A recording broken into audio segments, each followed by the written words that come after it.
目前呢，香港起火的原因还没有确切的调查结果，但是火势如此蔓延凶猛，目前认为跟8栋楼宇维修时搭建的竹制脚手架以及极其易燃的尼龙网密切相关。因为干竹子的中空结构非常容易形成烟囱式的助燃结构，新鲜的空气源源不断的从底部进入，使得火焰向上蔓延的速度极快。而根据香港警方的调查呢，发现建筑物外墙有大量的保护网、防水帆布、塑料布等材料，很可能未符合防火标准。目前呢，有很多报道说使用竹制的脚手架是因为轻便易组装，适应狭窄街道和复杂的地形，竹子廉价抗震防风，不用生锈，适合香港高密度低成本的维修需求，而且可以循环使用，减少碳排放，很环保。可有意思的就是，仅仅1河之隔的深圳也有大量的密集的城中村，街道间距也非常近，也有台风湿热的问题，容易导致生锈，且绿色低碳科技是深圳的重要标杆。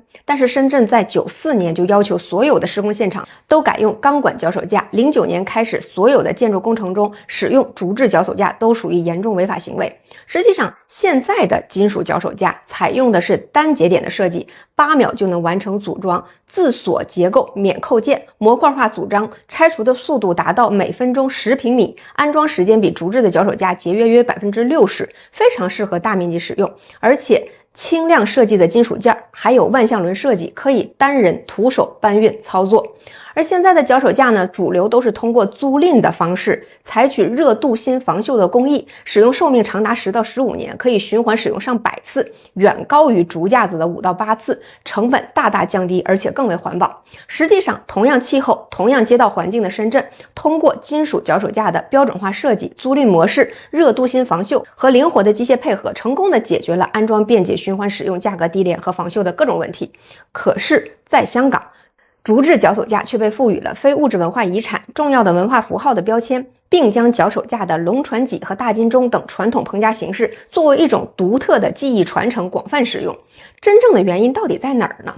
在垄断。可以说资本主义追求利益剥削的极致永远都是垄断，而垄断会带来严重的社会问题。因此呢，最极致的垄断一定发生在殖民地上。殖民地就是一个血包，一块由殖民地上的人口贡献生命时间供电的电池，上面的人过得好不好，宗主国一点都不在乎，动辄爆发屠杀惨剧的非洲如此，遗留着大量殖民地余毒的香港也饱受其害。这个竹制脚手架呢，就是一个缩影，背后其实是行业工会的霸权在作祟。香港竹棚业拥有竹业委员会、棚业商会等多个行业组织，这些工会始终以环保、经济、传统工艺为借口，投入大量的资源，进行自我标榜、自我神化，将自己的生态嵌入到香港文化这个护身符之中，以保护竹制脚手架的主导地位，或者说垄断地位。即使竹制脚手架相关的安全事故屡有发生，但是行业却仍然拒绝投入资源进行实质性的改进。垄断的题中之意其实就是绞尽脑汁、耗费资源的阻拦对手的发展，而不愿意在提升效率、优化结构方面投入资源和力量。在21年被解散的香港教协，22年被解散的职工盟都是一样的行业工会垄断组织。香港教协成立48年，长期将香港的教育泛政治化。21年8月9日的人民日报海外版就曾经发表过一篇檄文，题为不能让教育继续荼毒香港教育，痛斥其编写的通识教材刻意放大香港与内地矛盾，美化暴力，将驱赶内地游客等违法行为称为战斗。香港教协还通过非选举制产生的所谓的理事会，对全港教师进行控制，打压意见者，动辄就将有是非观念不听从煽动的教师扣上政治渗透的大帽子。在2019年反修例风波期间，教协就是发动全港教师罢课罢教，鼓动学生参与政治活动，导致750名未成年人被捕的乱源。这里我引用一下人民日报的原文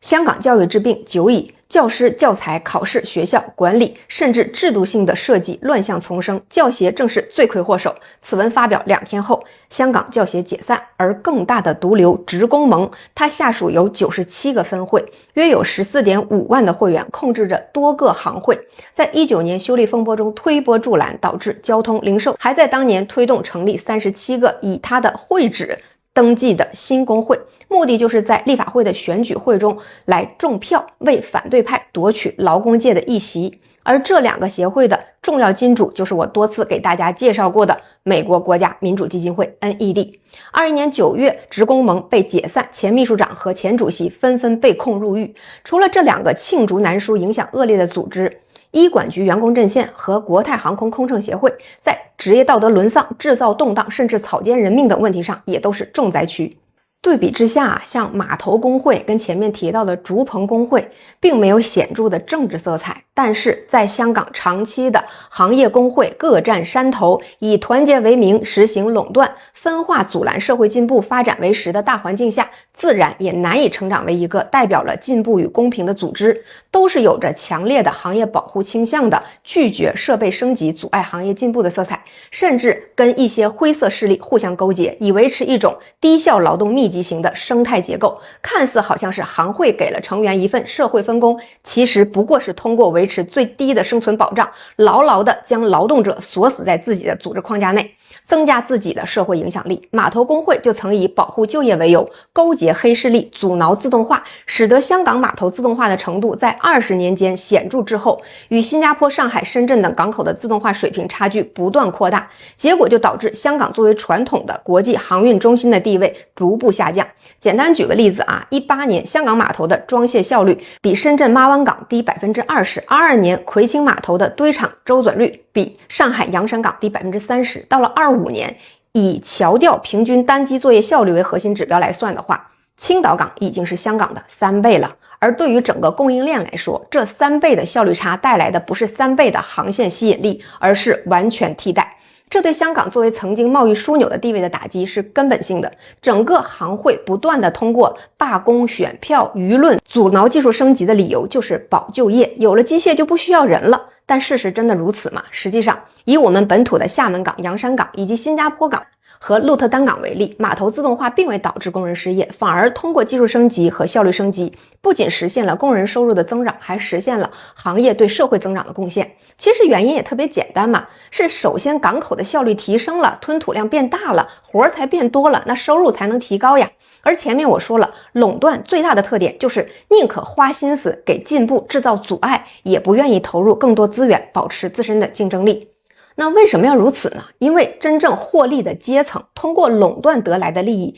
90%都是自己的，而投入技术升级增加的收益反而有相当大的利益是要分给劳动者的。最重要的是，越把劳动者牢牢地套在必须依赖行会才有微薄的收入，只有这一种低收入的社会分工的温饱线上，他们才会当牛做马的维护这个不断剥削他们的体系。这就叫做强烈的人身依附关系，也叫做骆驼祥子。这种剥削再极致一点，就是非洲国家那些资源国，人民反而被殖民者设计在一套生死线上挣扎，只能贱卖资源的模式里，比如尼日尔，比如苏丹。说了一大圈啊，回归到竹棚行会，试问啊，如果采取了铝合金制的、轻质的、可以单人组装拆卸的脚手架，会发生什么呢？不用学非物质文化遗产那么高端的手艺了，不用浪费这个工时了，卡扣一搭一拆完活了。以前修一栋楼的时间可以修10栋，以前必须得在行会一大帮人才能接的活计，3、5个人的小公司就搞定了，还不用砍竹子了，更环保了。全港居民不要冒着火灾的风险维修老房子了，这里面到底谁的利益受到了损害呢？不是显而易见吗？希望灾情早点结束，同胞们平安健康。